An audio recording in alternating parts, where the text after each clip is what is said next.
Kembali lagi di Apa Kabar Indonesia Pagi. Mudah-mudahan kita bisa tersambung ya dengan Pak Yudi, pengacara dari korban selfie. Pak Yudi, bisa mendengar suara kami, Pak Yudi? Assalamualaikum.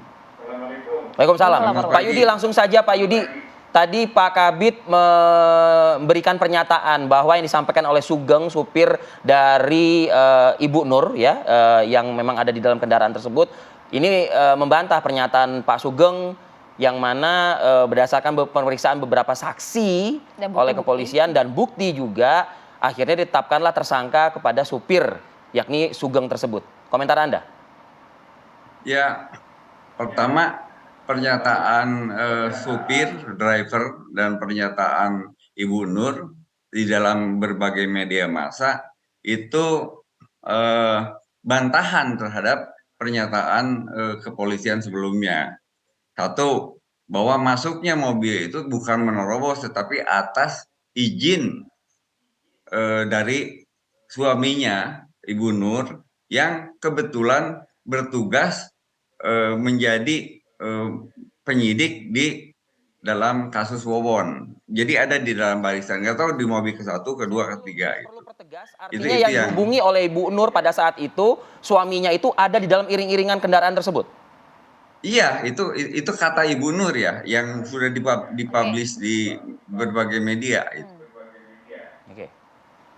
Ya, dan kemudian Itu. ada catatan lainnya? Iya, kemudian yang kedua itu menurut sopir dan menurut Ibu Nur, Ibu Nur tuh kunci apa, saksi kunci, itu saksi yang sangat penting, bahwa tidak menabrak seperti yang dituduhkan oleh pihak kepolisian. Ibu Nur nggak melakukan, nggak nabrak gitu. Nah, kita juga punya bukti-bukti. Kita lihat CCTV, itu kan bisa kelihatan di situ. Kalau kita melakukan apa yang disebut dengan trafficking evidence, nggak tahu apakah polisi melakukan ini nggak tuh. Itu kan tinggal dihitung intervalnya, itu bisa ketahuan siapa yang melakukan tabrakan gitu.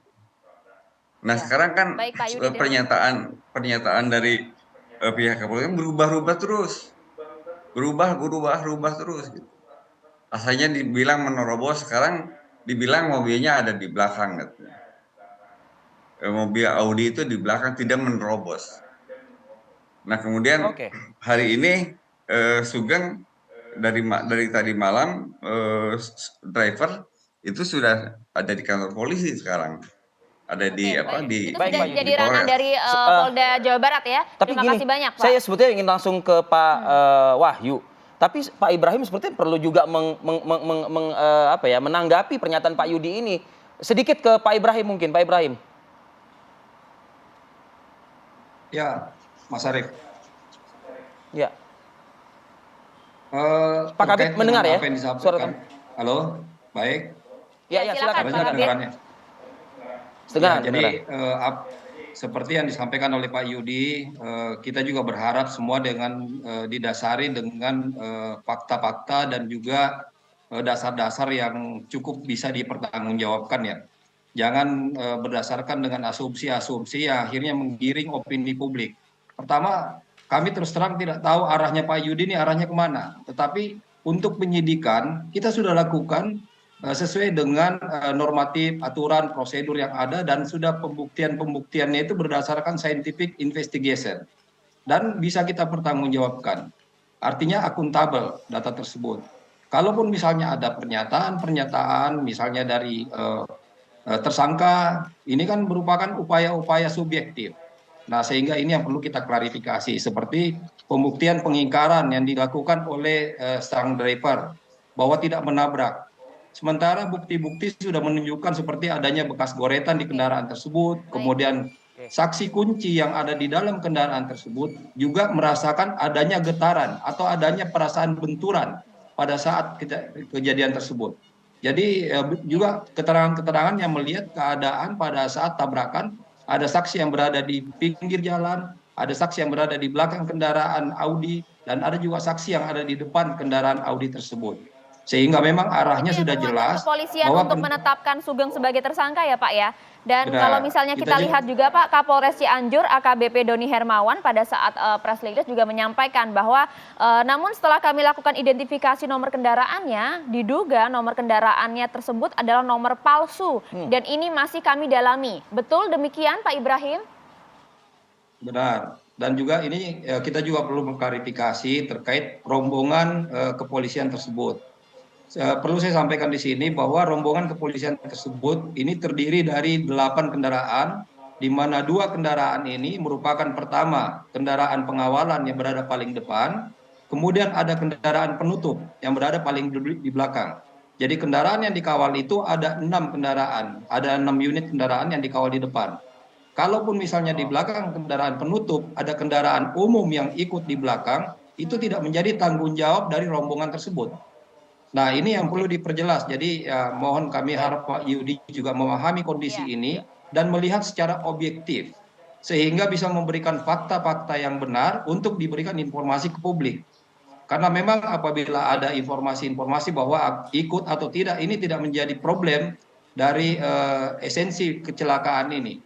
Yang jelas permasalahan yang terjadi adalah suatu kecelakaan dan yang menabrak ini adalah mobil Audi tersebut.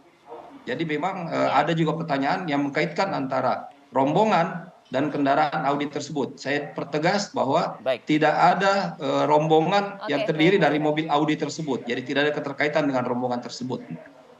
Oke, baik. Saya ke Kompolnas.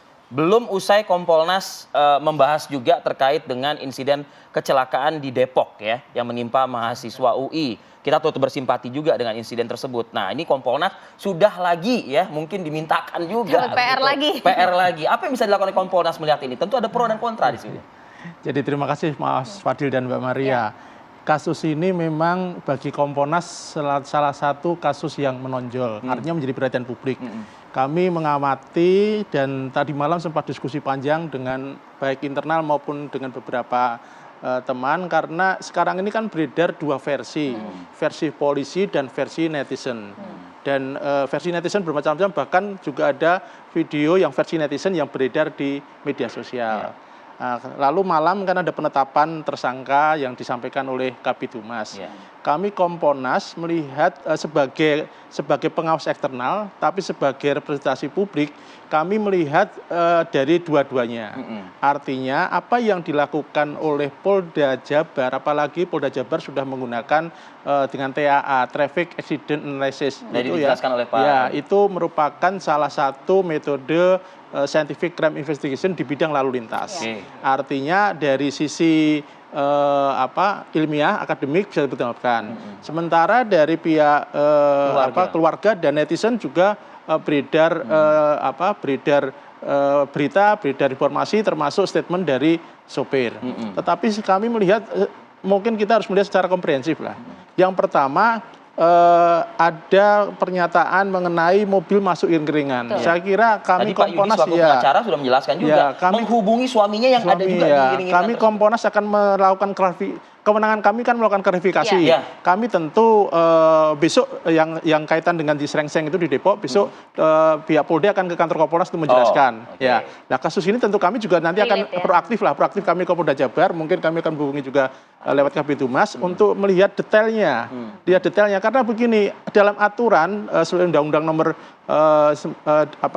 tahun nomor 9 tahun 2022 itu mengenai LLAJ, lalu lintas angkutan jalan, itu pengutamaan pada rombongan itu ada ketentuannya, ada pasal, ada apa saja, sehingga tidak bisa seolah-olah orang masuk, apalagi ada perintah dari internal. Yang bisa memberikan izin itu adalah pengawal. Dalam hal ini pihak lalu peserta yang dikawal nggak bisa, nggak boleh. Nggak boleh dong, nggak boleh. Di sana kan ada pelanggaran etik artinya atau seperti apa? Soal etik atau tidak itu nanti belakangan. Tapi yang jelas, mengapa dikawal pasti ada tujuannya, ada kepentingan tertentu, dan selalu ada depan dan belakang. Nah, kami pun Kompolnas kalau mendadak ada kepentingan, misalkan di rapat mendadak juga dikawal. Tetapi kalau walaupun saya anggota Kompolnas ada pengawalan, nggak boleh saya kemudian masuk. Meskipun Pak Wahyu menghubungi yang ada di iring-iringan itu. Nggak bisa. Saya sering kantor saya di Tirtayasa, ya kalau saya pulang ke rumah di daerah Cinere itu sering ketemu dengan ambulan yang kemudian mobil saya RF, tapi saya nggak boleh masuk ke dalam, nggak boleh itu ambulan ini diberi prioritas, jadi nggak boleh kita walaupun kita bisa nelpon nggak bisa, jadi itu sudah harus dipersoalkan. Apalagi ada informasi nomor palsu ini akan kita konfirmasi semua. Jadi artinya kita akan cek ke Polda Jabar. Kita juga minta pendalaman dari gelar perkara. Tentu sebelum penetapan tersangka kan ada gelar perkara. Kita mau lihat secara detail lagi proses gelar perkaranya. Apakah penetapan sudah sesuai prosedur? Apakah sudah sesuai SOP? Dan apakah penetapan karena ini ada korban meninggal? Ya, sehingga penetapan tersangkanya kita akan lihat jangan sampai penetapan ini membuat gaduh, apalagi netizen ini kan lagi sekarang ini kita terima kasih pada media yang mengekspos ini, artinya kami menghadirkan kedua belah pihak dalam hal ini kuasa hukum dan juga dari Kabid Humas Polda. Dan sekarang masyarakat kan melihat polisi secara detail dan begini setelah kasus Sambo sekarang masyarakat itu paham hukum, istilah-istilah yang dulu masyarakat nggak tahu. Sekarang sudah paham, sudah pintar. Pembantu saya sekarang tahu apa itu replik duplik, ini kan suatu kemajuan nih. Nah, jadi ini kita amati saja, kita akan klarifikasi, kita akan lihat. Kita tunggu kalau gitu Pak Wahyu. Ya, kita akan secara detail mana yang benar, mana yang salah, tetapi prosedur akan kita cek. Statement dari Kabid Humas saya kira secara yuridis bisa dipertanggungjawabkan. Kompolnas akan mengawal hal ini, kami juga akan tunggu nanti update-nya dari pihak Polda Jawa Barat. Terima kasih Pak Ibrahim, Pak Yudi juga terima kasih atas waktunya pagi hari ini. Terima kasih banyak Pak Wahyu. Terima kasih.